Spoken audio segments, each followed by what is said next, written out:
technology group Gijima first half revenue increased by 7.5% to 1.3 billion rand. Joining us in studio for more on these results is the company's CEO, Jonas Bogoshi. A very good afternoon to you. Thank you, Hannah. You were saying that you would have liked to see more of a turnaround there.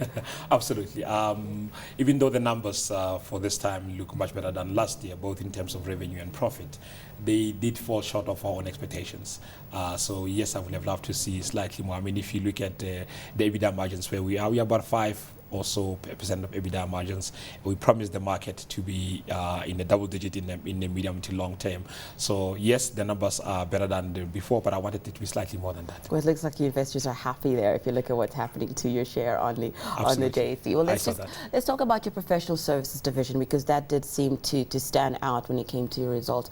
You had a profit there of 36.4 million, and that's coming back from a loss of 37.7. Quite a huge turnaround there. What did you do? Well, one part where the numbers were affected the previous financial year was the write-off from the Huyama Online, the contract with government. So that's why there was a loss. But we did focus and we did tell the market that what we're going to do is to take our costs out of that environment and make sure that we focus on quality revenue, and that has shown, that you can see with the growth. Now they are just about 41% of our revenue. I expect them to be about 50 or so in the next coming 12 months or so, because that's a good part of the business. It's generally speaking high value business, and that's business we want to grow. So with that part, I'm really pleased. Over the past couple of years, it does seem as though there have been problems with your government projects. Going forward now, how much are you invested in government projects? Yeah, let me just say that there's only one project with government that was that didn't go well, which is Huyama Online. It was a big project, and that's why you can see the impact on the numbers. In these numbers, Huyama Online is totally out. We continue to do business with government. 35% of our business comes from government, and if you look at the government expenditure on IT, we reflect that component. So 35% is about what the government spends on IT compared to the rest of the industry anyway. So we'll continue to reflect that mix anyway. I want to talk a little bit about the new subsidiary Mine RP, Yes. Eurasian Mining Consulting Services and Software. Which markets particularly? Is it Europe and Asia? Which countries particularly do you plan to focus on? Okay, and just to make sure that Mine RP is not totally new, it's just that in the last 18 months or so, we have redeveloped those applications. We changed the company's name from what it was GMSI to Mine RP, and we are still focusing in South Africa. They focus primarily on mining technical applications. We've got about 80% market share in South Africa, but now we are going into 3 key areas. One, we're going to South America, where we open an office in Chile. We are going into Europe. We open an office in Turkey, and also in Asia, where we open office in Indonesia.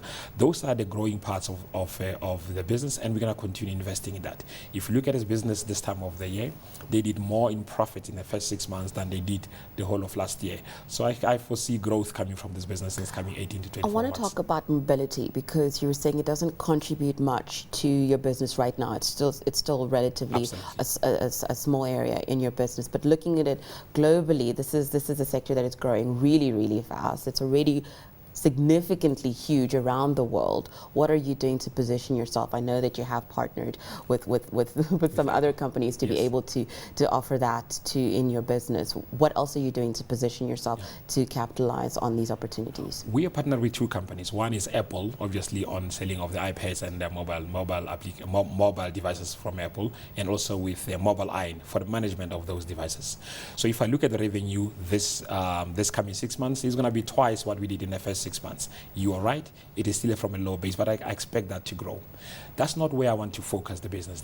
We're going to focus more on managing of those devices, number 1. Number 2, on applications on those devices. So you'll see in the next coming 6 months or so, we'll be releasing more applications from that, primarily for the enterprise, not for consumers, for enterprise. And for me, the base that we have now in terms of iPads in our customer base will allow us to start bringing those applications where there is high value business than just the tablets themselves. Your projections for growth in your industry, it seems like it's going to be quite steady. It's not a huge jump. What is going to be key for your business in terms of that growth? If you look at the industry IT services business in South Africa. In this coming 5 years, we expect about 7% compound annual growth rate. That's where we are now, so we are tracking the market. I'm happy with that. I think we should go slightly more than that. So mobility is one of the areas that we're going to do. But also what we are doing is there are some new niche areas where we're going into industry-specific applications. For example, in mining, as you saw that now, or in our financial services, where we are looking at 2 or key technologies that really have to help them with governance. I see that taking us slightly beyond where the industry growth rate is. The report from the results says no dividend has been declared for this. Yes. What influenced that decision? Well, if we look at where we are as a company, we don't think we are ready. We just came out of the Huya Mall and don't think we are ready to pay any dividend. What we will do is at the end of the year, we'll reassess. If we think the business is doing well and it can afford to pay dividends, we will do that. We want to make sure that we return some cash to the shareholders if we can. But for the time being, we said we just came out of Huya Mall and we have stabilized the business. Let's be confident that it's not a flash in a pan, it's sustainable, and only then can we pay Thank dividends. you so much for coming this afternoon. Thanks for joining us. Thank you very much. Thank you. That was Jonas Bogoshi. He's CEO of Gijima.